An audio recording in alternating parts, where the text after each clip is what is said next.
이 시간 우리 같이 보실 말씀은 사무엘상 1장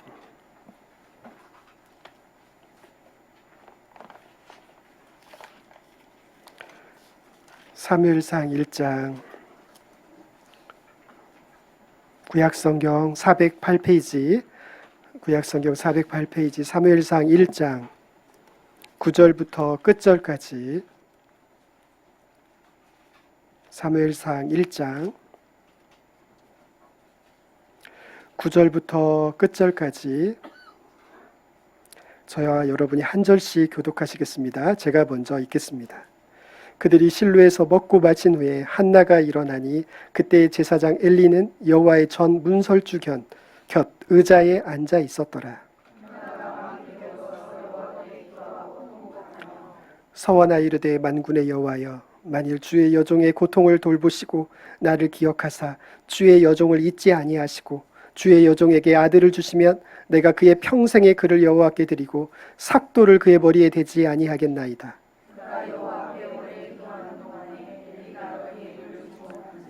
한나가 속으로 말하매 입술만 움직이고 음성은 들리지 아니하므로 엘리는 그가 취한 줄로 생각한지라.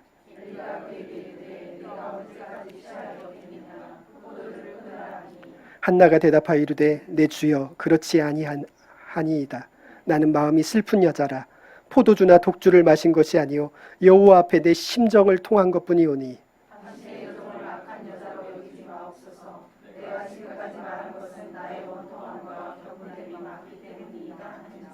엘리가 대답하여 이르되 평안히 가라. 이스라엘의 하나님이 내가 기도하여 구한 것을 허락하시기를 원하노라 하니.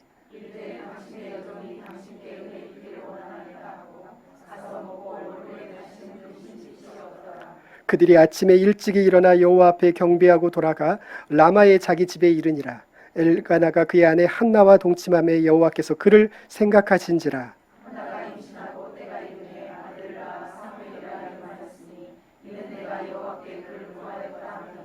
그 사람 엘가나와 그의 온 집이 여호와께 매년 제와 서원제를 드리러 올라갈 때에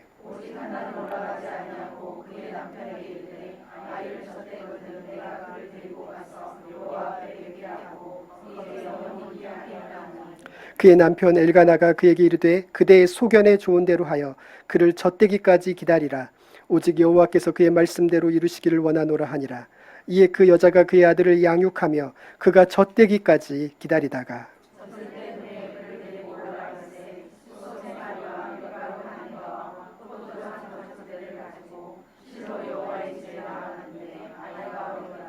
그들이 수소를 잡고 아이를 데리고 엘리에게 가서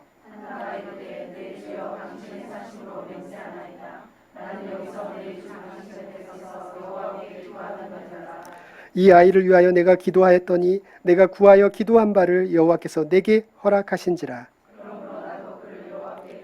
그의 평생을 여호와께 드리나이다 하고 그가 거기서 여호와 앞에 여러분 다니엘서에 보면 다니엘이 환상을 보는데 네 가지 제국이 나타납니다. 여러분 다니엘서의 주제는 무엇일까요? 다니엘서의 주제는 다니엘의 믿음을 보여주려고 하는 그런 성경책이 아니고 다니엘과 그의 세 친구의 믿음을 보여주는 책이 아니고 여러분 다니엘서의 주제는 바로 인자가 이 땅 가운데 오신다는 것입니다. 바로 예수님이 오시기 600년 전에 이 선지자 다니엘을 통해서 인자가 메시아가 이 땅 가운데 오셔서 통치하신다는 의미입니다. 그게 다니엘서의 결론이고 주제죠. 그래서 여러분 다니엘서는 뒷부분에 가보면 네 가지 제국이 나타납니다. 환상을 통해서 네 가지 제국에 대한 환상을 보여주는데 이 네 가지 제국은 어떤 나라인지 정확하게 알 수는 없지만 신학자들은 대체적으로 네 가지 나라를 특정하고 있습니다. 첫 번째로는 바벨론, 페르시아, 헬라, 그리고 로마죠. 이 네 가지 제국, 이 세계를 제패했던 이 네 가지 제국이 무너지고 그 다음에 뭐가 온다는 거죠?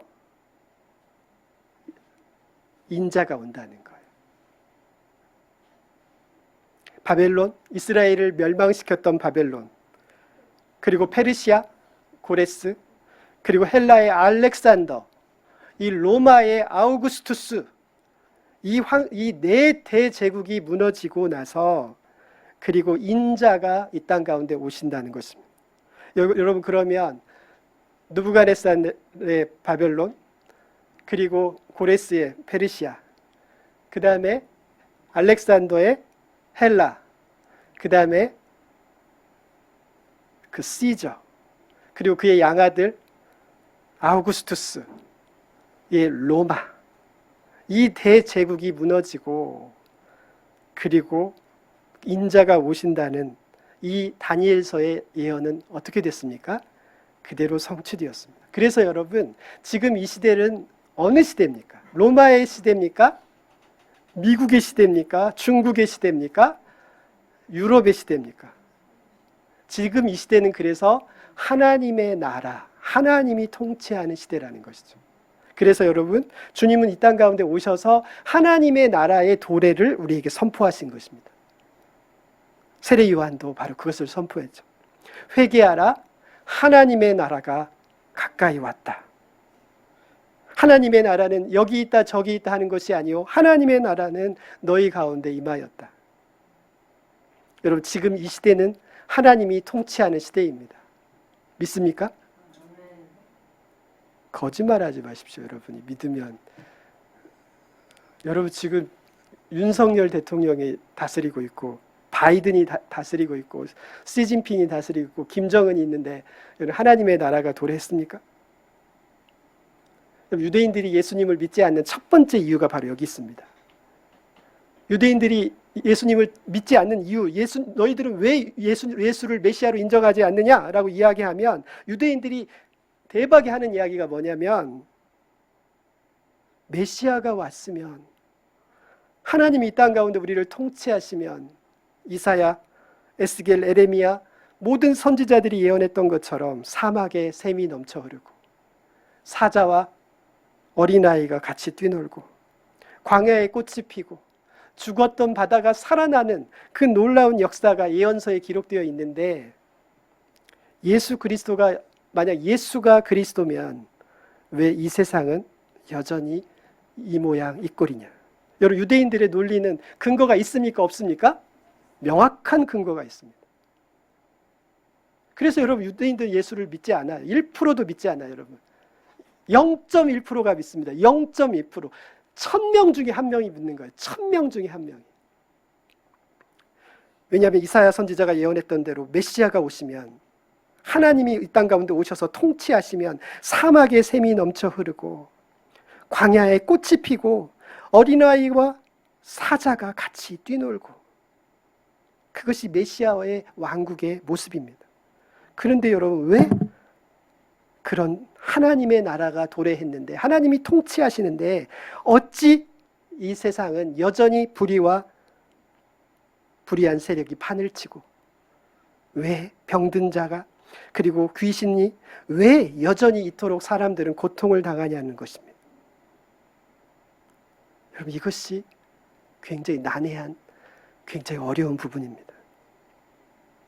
주님은 철저히 이 땅 가운데, 하나님께서 이 땅 가운데 오셔서 우리를 다스리시고 통치하시는데, 여러분, 무엇으로 통치하시느냐? 약함으로 통치하십니다. 그래서 여러분, 세상 사람들이 하나님의 나라의 도래를 인정하지 않는 거죠. 유대인들도 마찬가지고요. 그리고 우리 그리스도인들도 마찬가지죠. 하나님 믿는다고 하면서 여러분, 하나님의 나라가 도래했다고 믿는다고요? 여러분, 거짓말하지 마십시오. 하나님의 나라가 도래했으면 여러분이 그렇게 살 수 있습니까? 교회가 지금 이 모양 이 꼴이 될 수 있습니까? 안 믿는 거예요, 여러분.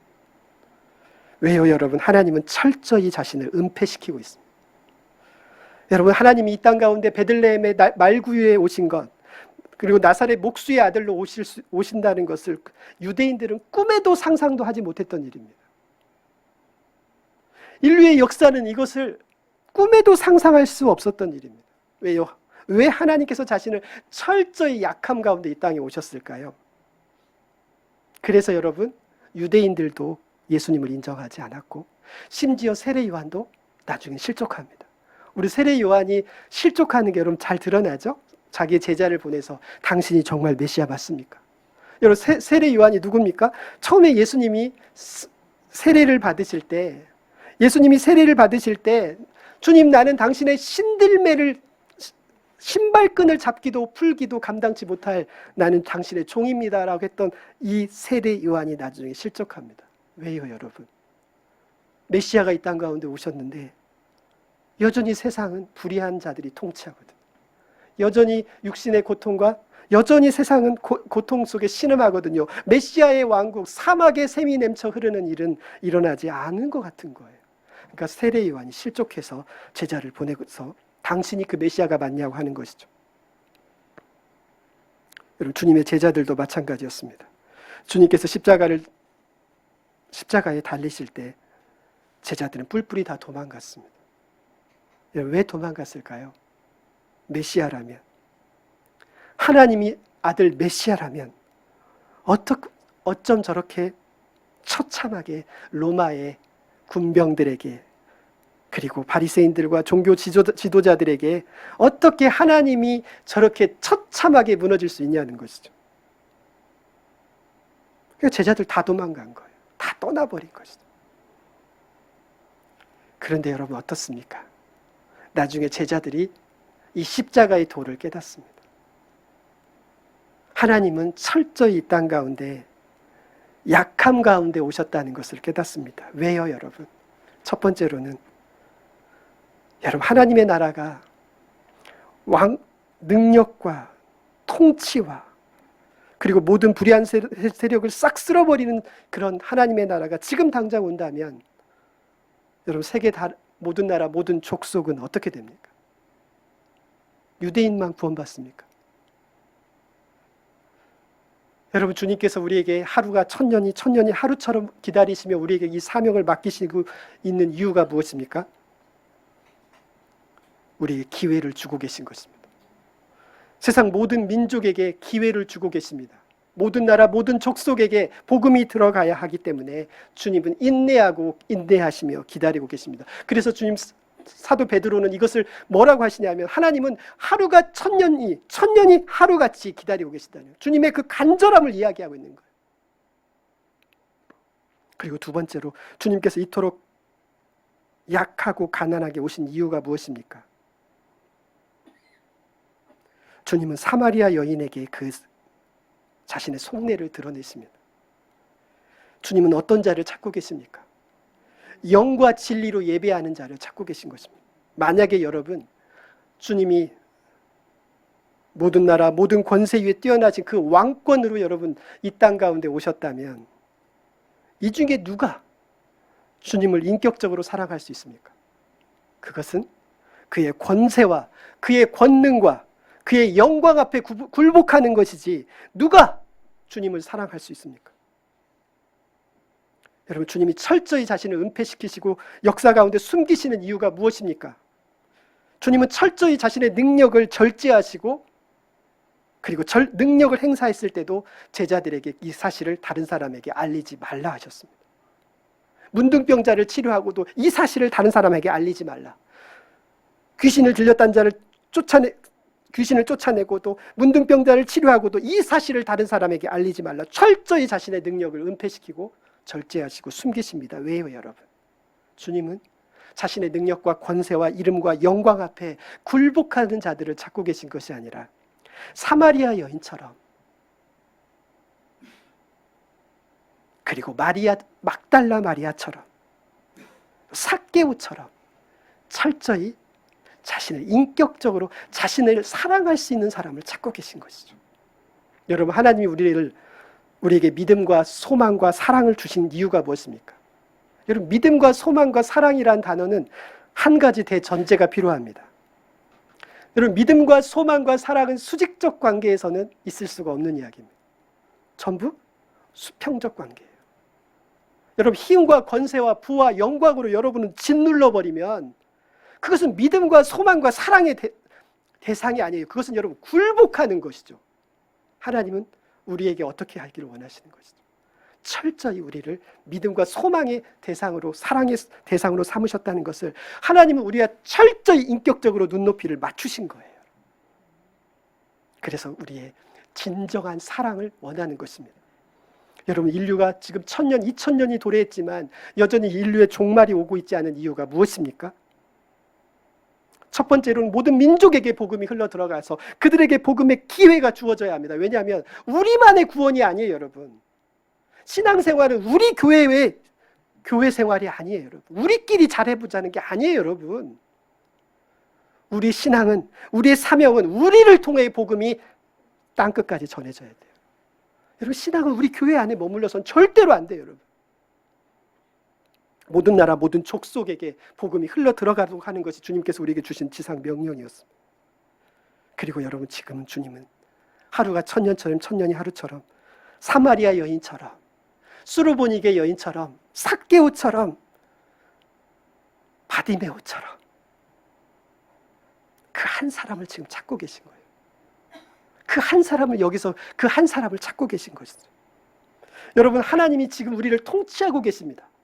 지금 우리를 다스리고 계십니다. 그러나 주님은 철저히 자신을 은폐시키고 있어요. 그러나 여러분, 하나님의 나라의 통치를 인정하는 자들이 있습니다.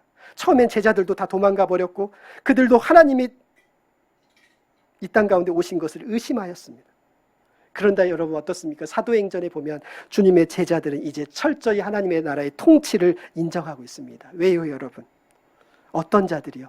하나님을 만난 자들, 하나님을 인격적으로 만난 자들, 고난과 슬픔과 고통 속에서 하나님을 인격적으로 만났던 자들, 주님을 영접했던 자들, 주님이 자신을 찾아왔던 사람들, 주님이 인격적으로 자신과 교제했던 사람들은 철저히 은폐된 하나님, 하나님이 철저히 자신의 능력과 자신을 은폐시키고 있지만 하나님이 이 땅을 통치하고 있다는 그 비밀을 깨달은 거예요, 여러분. 이 비밀을 깨달은 사람은 너희가 겨자씨만한 믿음이 있어도 이 산을 명하여 저 바다로 옮겨지라 하면 옮겨질 것이요. 여러분, 왜 이 산이 저 바다로 옮겨질 수 있습니까? 하나님이 이 땅을 통치하고 계시기 때문에 그래요. 지금 하나님의 나라가 도래했다고요, 여러분. 하나님이 다스리고 있어요, 여러분. 그러나 지금 하나님이 자신을 숨기고 있는 거예요. 먼저는 우리 마음속에 하나님이 들어와 계시고요. 그리고 우리 교회 가운데 역사하시고요. 주님의 몸된 교회를 통하여 통치하십니다. 철저히 영과 진리로 통치하고 계십니다. 힘과 능력과 우리를 굴복시키지 않고 계셔요, 여러분. 스스로 자발적으로 자원하는 심정으로 주님께 나아오기를 기다리는 것이죠. 왜요, 여러분? 주님은 인격적인 사랑과 교제를 여러분에게 원하시기 때문에 그렇습니다. 그런 사람을 찾고 계십니다. 그게 바로 사마리아 여인에게 말씀하셨던, 하나님은 지금 예배자를 찾으시는 예배자는 바로 영과 진리로 예배하는 예배자라는 것이죠. 여러분, 여기서 영과 진리로 예배하는 예배자는 무슨 뜻입니까? 영으로 예배한다는 뜻은 무슨 뜻이냐면 바로 성령 안에서 거듭나서 하나님의 영을 받은 자들이 하나님의 영으로 거듭나서 하나님의 영의 충만함으로 나오라는 거예요, 여러분. 돈다발 싸들고 나오는 것이 아닙니다. 여러분의 지위를 가지고 나오는 것도 아닙니다. 여러분의 능력으로 나오는 것도 아닙니다. 오직 성령의 충만한 가운데 나오라는 거예요. 두 번째, 진리로 예배한다는 뜻은 무슨 뜻입니까?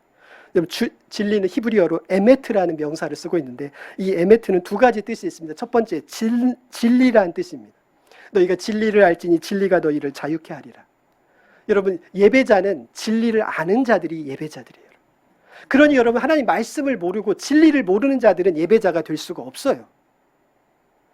왜요, 여러분? 진정한 예배는 성령과 영과 진리로 예배하는 것이고, 진리의 말씀을 모르는 자들은 진정한 예배자가 될 수가 없어요. 여러분. 하나님을 알고 말씀을 알고 진리를 받고 깨달은 자들이 진정한 예배자가 될 수 있어요. 여러분, 그렇기 때문에 여러분, 하나님의 말씀을, 진리를 알지 못하게 되면 그건 예배자가 아니에요, 여러분. 종교적 형식과 종교적인 허위와 종교적인 외식으로 하나님께 나오는 것은, 그것은 예배가 아닙니다. 문턱만 밟고 지나가는 거예요. 진리를 아는 자들의 예배예요. 진리를 아는 것이 예배예요. 두 번째, 이 에메트라는 뜻은 히브리어로 진실이라는 뜻입니다. 그래서 유대인들은 요즘도 자기들이 억울할 때는 뭐라고 하냐면 베메트 그래요. 진짜로 나 진실로 나는 거짓말이 아니다 이거. 베메트. 유대인들 말끝마다 얘기하는 거 보면은 베메트 그래요. 여기서 말한 진리로가 이 베메트입니다. 베메트. 이 베는 전치사거든요. 베메트. 진짜라는 거. 내 진실이라, 내 속마음이 그렇다는 거. 왜 거짓말이 아니라는 거. 여러분, 하나님께서 찾으시는 예배자는 어떤 자일까요? 진실한 자입니다. 겉과 속이 다르지 않고요. 처음과 마지막이 일관적입니다.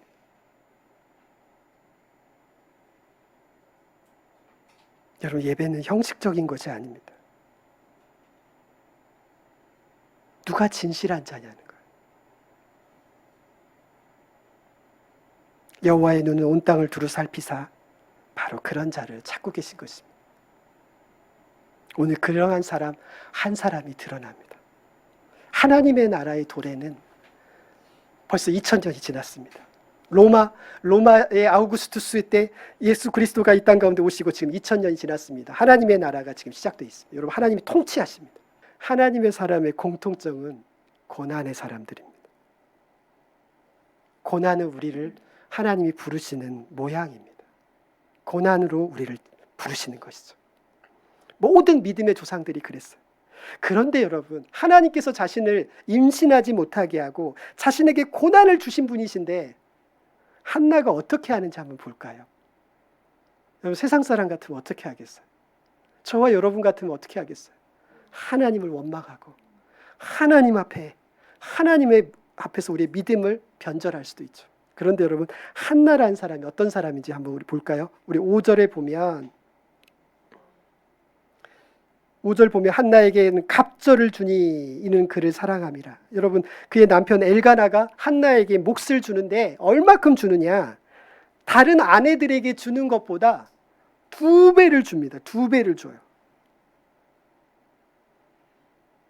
다른 아내들보다 압도적으로 많은 재물을 자기 이 한나에게 주는 거죠. 그리고 8절에 보면 이 엘가나가 이 여인을 어떻게 사랑하는지 한번 볼까요? 끝에 보면 8절 끝에 내가 그대에게 10 아들보다 낫지 아니하냐. 어떻게 한다는 거죠? 10명의 아들이 있는 것보다 남편인 내 한 사람이 10명의 아들보다 너를 더 사랑하고 너를 더 축복하고 더 채워준다는 것이죠. 제물로는 갑절을 주고 사랑은 10배를 더 주는 것입니다. 그런데 여러분, 한나는 어떤 사람이었느냐? 그것으로 조금도 채워지지 않는 사람이었습니다. 조금도 채워지지 않는 사람. 이 사람을 뭐라고 하는 줄 아십니까, 여러분? 하나님의 사람이라고 하는 거예요. 하나님의 사람은 갑절의 몫을 주든 10배의 사랑을 다른 사람들에게 받든 아무리 많은 인기와 지위에 올라가든 그것으로 나는 아무것도 채워지지 않는 거예요. 하나님의 사람은 오직 무엇으로 채우느냐? 하나님의 사랑과 위로와 하나님의 은혜로 자신을 채우기를 원하는 자예요. 여러분, 한나는 이 엘가나의 사랑과 엘가나가 주는 재물에 눈꼽만큼도 만족하지 않습니다. 이게 하나님의 사람이에요, 여러분. 재물에 흔들리지 않고요. 그 조금 다른 사람들이 인기를 인정해주고 사랑해주고 다른 사람들이 나를 지지해준다고요? 그것으로요, 눈 하나 깜짝 안 하는 거예요. 그게 나하고 무슨 상관입니까? 그것이 나를 채워줄 수 있습니까? 남편의 사랑이요? 아니요. 나를 채워줄 수 있는 것은 오직 하나님의 사랑과 위로밖에 없다는 것을 정확히 아는 사람입니다. 두 번째로 여러분, 13절에 보면 우리 한번 같이 읽어볼까요? 시작. 한나가 속으로 말하매 입술만 움직이고 음성은 들리지 아니하므로 엘리는 그가 취한 줄로 생각한지. 여러분, 한나는 어떤 사람이었냐면 하나님의 실로에 있는 하나님의 전에 나와서 어떻게 기도하냐면 소리를 내지 않고 입은 움직이는데 소리가 나질 않아요. 그러니까 여러분, 엘리 제사장이 그것을 보고 뭐라고 하냐면 너 왜 술 취해서 여기 와서 왜 술주정하냐는 거예요. 그러나 여러분, 한나는 술주정한 것이 아니었습니다. 비록 소리내지 않아도, 큰 소리로 시끄럽게 이야기하지 않아도, 다른 사람이 내 소리 듣지 못해도 주님이 내 중심을 아시고 내 원통함을 아시고 내 기도 소리를 들으신다는 것을 정확히 알고 있는 기도의 사람이었습니다. 여러분, 진정으로 주님은 우리의 속을 다 알고 계십니다. 우리의 원통함을 알고 계시고 우리의 모든 것을 알고 계시죠. 내가 비록 소리내지 않아도 나의 모든 것을 알고 계시고 듣고 계십니다. 여러분, 이것이 기도의 사람이에요. 하나님께서 지금 여러분의 소리를 듣고 계신다는 거예요. 오직 한나가 했던 것은 다른 것이 아니라, 사람을 찾아가고 사람을 의지한 것이 아니라 하나님께 나와서 자신의 원통함과 자신의 중심을 아시고 자신의 기도를 아시는 주님께 나와서 주님께 기도하는 것이죠. 그리고 세 번째로 11절에 보면, 우리 11절에 보면 우리가 잘 알고 있듯이 한나는 그의 아들을 하나님께 서원하는데 뭐라고 서원하냐면, 주께서 나에게 아들을 주시면 내 평생에 그를 여호와께 드리고 삭도를 그의 머리에 대지 아니하겠나이다. 여러분, 삭도를 그 머리에 대지 않는다는 뜻이 무슨 뜻입니까? 바로 나실인이라는 뜻입니다. 우리 성경에 나실인이 잘 나와 있죠? 사사기에 보면 삼손입니다. 하나님께 철저히 구별된 자, 하나님께 완전히 드려진 자를 나실인이라고 합니다. 그의 머리에 칼을 대지 않는 것은 바로 그 머리는 하나님을 상징하죠. 하나님이 나의 머리가 되시니 나는 평생의 내 인생을 하나님께 구별하여 드리는 자들이 나실인입니다. 여러분, 구약시대의 이 나실인은 신약시대의 누구일까요? 목회자일까요? 아니요, 여러분. 구약시대의 나실인은 그리스도인들입니다. 왜요, 여러분? 나실인이라는 뜻은 그리스도 주님께 철저히 구별하여 드린 자라 그랬죠? 주님이 우리를 핏값으로 사셨고 우리를 주의 성전 삼으셨고 주님이 우리를 처소 삼으셔서 우리 가운데 거하심에, 여러분, 우리가 철저히 어떻게 된 자라는 거예요? 철저히 구별된 자라는 거예요. 그게 나실인이에요. 머리에 칼도 되지 않는 거예요. 여러분, 그리스도인들이 왜 거룩해야 합니까? 첫 번째로 주님께서 여러분을 당신의 핏값으로 사셨기 때문에, 그분의 소유권이 그분에게 있습니다. 그분이 값을 지불하셨기 때문에 그렇습니다. 그분이 물론 우리를 창조하셨고 이 땅 가운데 보내셨지만 또한 그분은 자신의 핏값으로 우리를 사셨습니다. 그래서 우리는 주의 것입니다. 그렇기 때문에 우리는 주님께 구별된 자들. 그리고 주님은 그의 보증으로 주의 성령이 우리 가운데 거하셔서 우리를 처소로 삼으셨기 때문에 우리는 철저히 구별된 자들입니다. 그래서 우리는 나실인들인 거예요, 여러분. 구약시대에 머리에 칼도 안 됐다니까, 여러분. 여러분도 머리에 칼 대지 마십시오. 그 정도로 구별되고 거룩했다는 것을 이야기합니다. 자신의 생명, 그런데 이 한나는 이 기도를 주님께 드리고 어떻게 하느냐?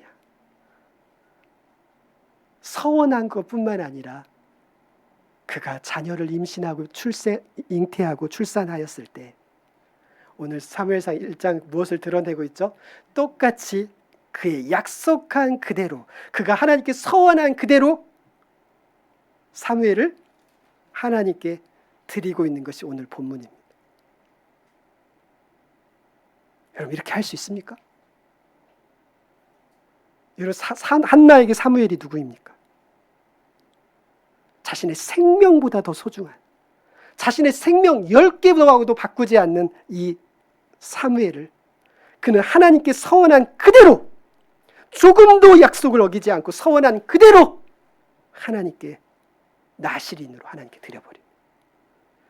주저함이 이만큼도 나타나지 않습니다. 뒤를 돌아보는 것이 이만큼도 나와 있지 않습니다. 이것이 한나입니다. 진정으로 하나님 앞에 진실한 사람, 하나님께 약속했던, 서원했던 것을 그대로 지키는 사람입니다. 그뿐 아닙니다. 24절 한번 보실까요? 24절 우리 같이 한 목소리를 한번 읽겠습니다. 시작. 젖을 뗀 후에 그를 데리고 올라갈새 수소 3마리와 밀가루 한 에바와 포도주 한 가죽 부대를 가지고 실로 여호와의 집에 나아갔는데 아이가 어리더라. 여러분, 그 눈에 넣어도 아프지 않은 그 아들을 이제 갓 젖될 무렵에 주님께 드려버립니다. 이제 젖됐어요, 여러분. 이제 젖된 그 아이를 하나님께 주저없이 드립니다. 그가 서원한 대로. 여러분, 그것만 드린 것이 아닙니다. 오늘 무엇을 드렸다고 돼 있죠? 수소 3마리와 밀가루 한 에바와 포도죽 한 가죽 부대. 여러분, 요즘에 소 한 마리가 얼마 하나요? 한 7, 800만 원 하나요? 한 1000만 원 하나요? 요즘 물가로요. 한 1000만 원 할 거예요. 그죠? 근데 여러분, 지금 이 시대는 1000만 원 하던 시대가 아니에요. 여러분, 이 시대는 소가 그 집의 가산이에요. 여러분. 전부예요. 기업이라고, 전부라고, 여러분. 지금은 뭐, 여러분, 1000만 원, 2000만 원은 조금 빚을 내면 만들 수 있지만, 이 시대는 이 수소 한 마리가 그의 전부인 시대예요. 특별히 여러분, 사무엘은 레위지파였습니다. 오늘 성경은 그가 에브라임 산지에 있었다고 하지만 우리 예언서에 보면 이 사무엘은 레위지파라고 되어 있습니다. 여러분, 레위지파였기 때문에 그가 부자였을까요? 부자가 아니었을까요? 부자가 아니었어요. 레위지파는 부자가 될 수가 없어요. 하나님의 기업이지 재산이 그의 기업이 아닌 사람들이에요. 근데 수소를 한 마리가 아니라 3마리를, 그의 전부를 드린 거예요. 아들만 드려도 대단한데 수소 3마리와 밀가루 한 에바와 포도주 한 가죽 부대, 그들의 재산의 전부를 주님께 드리는 거예요. 왜 그럴까요, 여러분?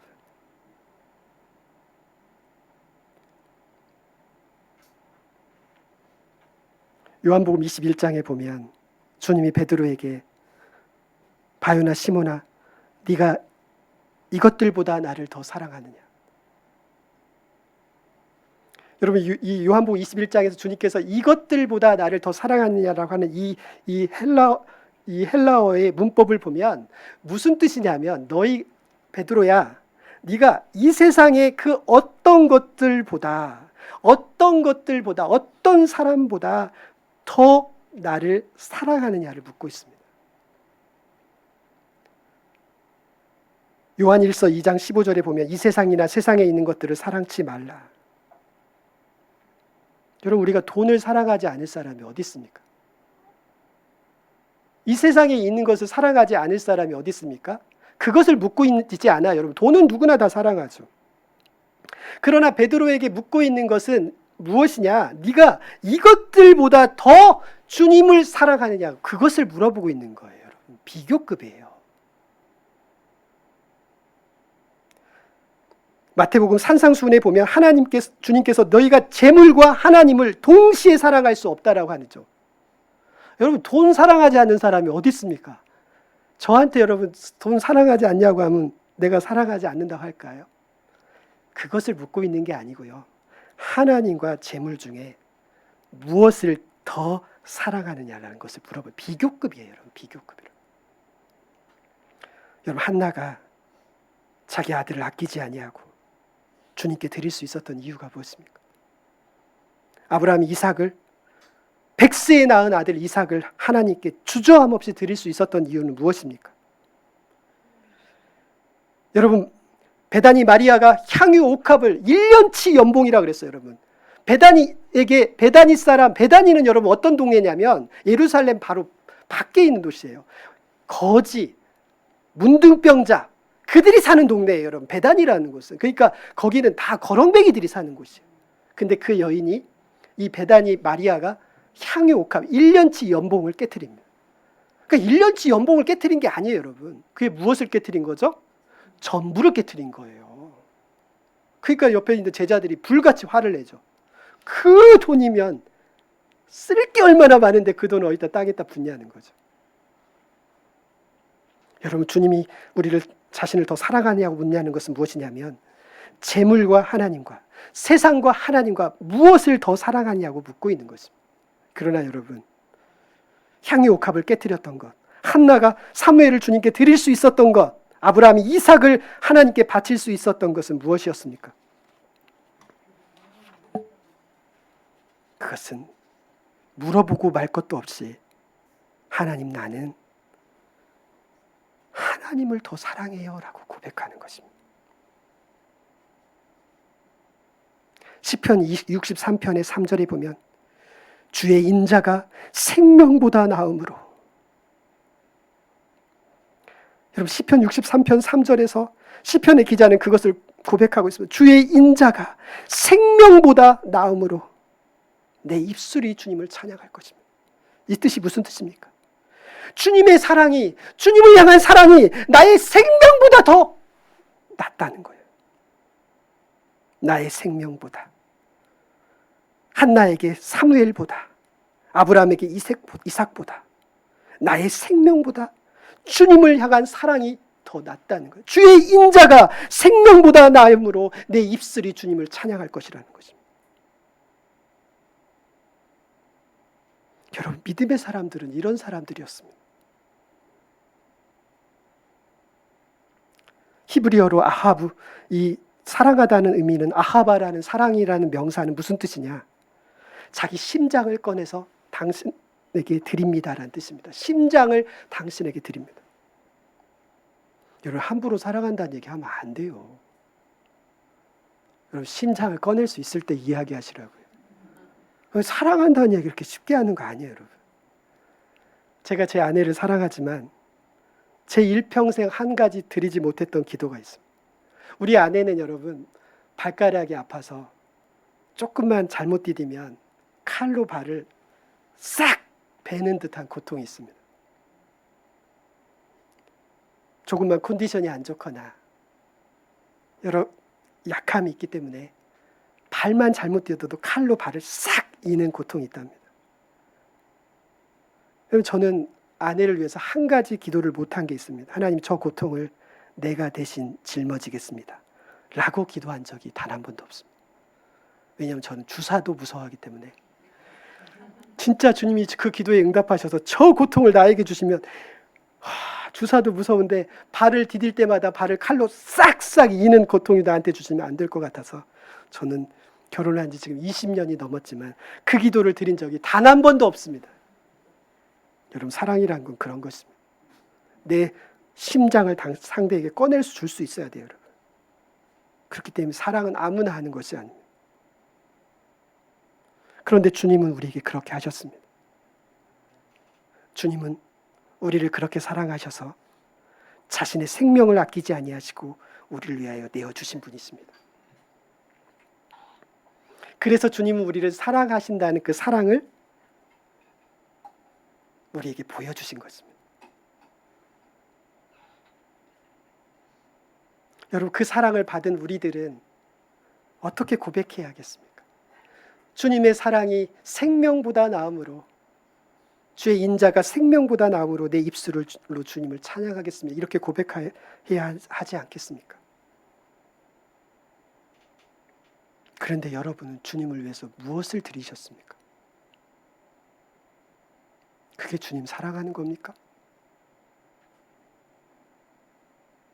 교회가 왜 이렇게 됐습니까? 주님의 사랑을 받은 자들이, 여러분은 주님께 무엇을 드리셨습니까? 사도행전 20장 35절에서 주님은 분명히 말씀하셨습니다. 주는 것이 받는 것보다 복되도다. 주는 것이 받는 것보다 복되도다. 여러분, 왜 주는 것이 받는 것보다 복되는 것입니까?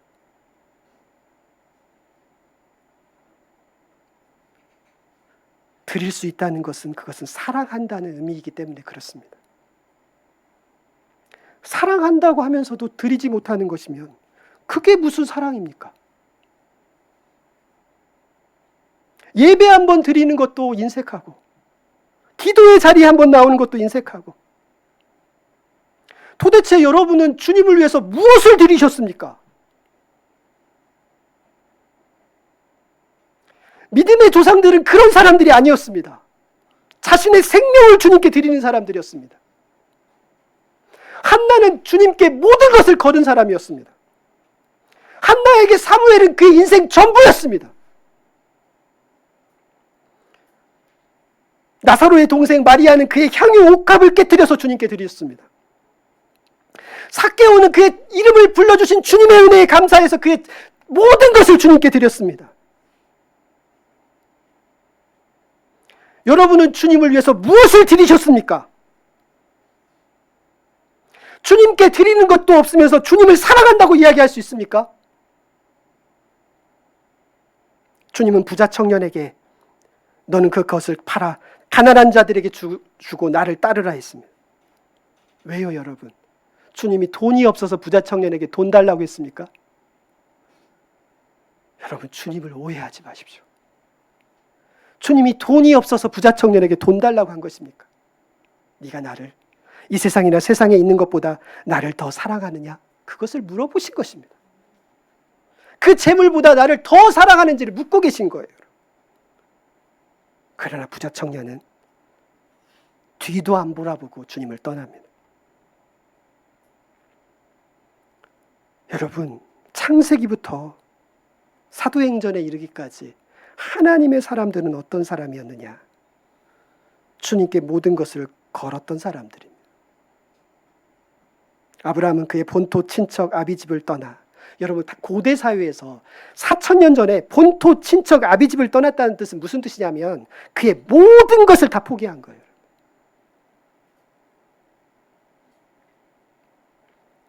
여러분, 주님의 제자들은 주님을 따를 때 그들은 그물과 배와 그들의 가족을 뒤로하고 주님을 따랐습니다. 여러분, 어부들에게 배와 그물은 그들의 전부였습니다. 주님의 제자들은 그것을 기꺼이 주님을 위하여 희생할 줄 아는 사람들이었습니다. 그런데 지금 신앙이 어떻게 돼버렸습니까?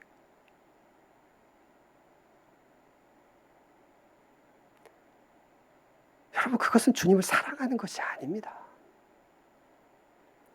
지금 교회가 무너지는 것은 이단 때문에 무너지는 것이 아니에요, 여러분. 지금 교회가 무너지는 것은 우리의 믿음이, 사랑이 눈꼽만큼도 없어요, 여러분. 자신의 욕망과 야망이 있지 주님을 향하여 진정한 사랑한다고 고백하는 자들, 주의 인자가 생명보다 나음으로 내 입술이 주님을 찬양합니다라고. 여러분, 하나님의 나라는 어떤 자들의 것입니까? 마태복음 13장 44절에서 분명히 주님은 말씀하십니다. 하나님의 나라는 그 보화를 발견하고 그의 모든 것을 팔아 그 밭을 사는 자들이라는 거예요. 자신의 모든 것을 팔아서, 자신의 모든 것을 팔아서 그 보화가 묻혀있는 그 밭을 사는 자들이 하나님의 나라에 합한 자들이라는 거예요. 여러분은 주님을 위하여 무엇을 드리셨습니까? 여러분, 제 인생은 유일한 목적이 그것입니다. 제 인생의 유일한 목적은 하나님께 내 인생을, 나의 모든 것을 드리는 것입니다. 제 인생의 유일한 목적은 큰 교회를 이루는 것도 아니고 그 많은 일들을 행하는 것도 아닙니다. 내 생명을 주님의 제단 위에 드리는 것입니다. 왜냐하면 주님이 저를 그렇게 사랑하셨고 주님이 저를 여기까지 인도하셨고 주님의 그 진리와 사랑을 알기 때문에 그렇습니다. 진정으로 주님의 사랑을 아는 자들은 기꺼이 자신의 생명과 자신의 모든 소유와 자신의 모든 것을 주님께 드리는 자들이었습니다. 왜냐고요, 여러분? 그것이 나의 사랑을 주님께 고백하는 것이기 때문에 그렇습니다. 여러분, 분명히 주님은 여러분에게 물어보실 것입니다. 나는 너에게 모든 것을 주었는데 너는 나에게 무엇을 주었느냐? 여러분, 그것에 여러분 대답하지 못한다면 여러분 앞에 여러분의 인생은 결코 가치 있는 의미 있는 인생을 사는 것은 아닐 것입니다. 그 대답에 여러분 마땅한 응하는 삶을 사는 여러분 되시기를 간절히 축복합니다. 우리 같이 기도하시겠습니다.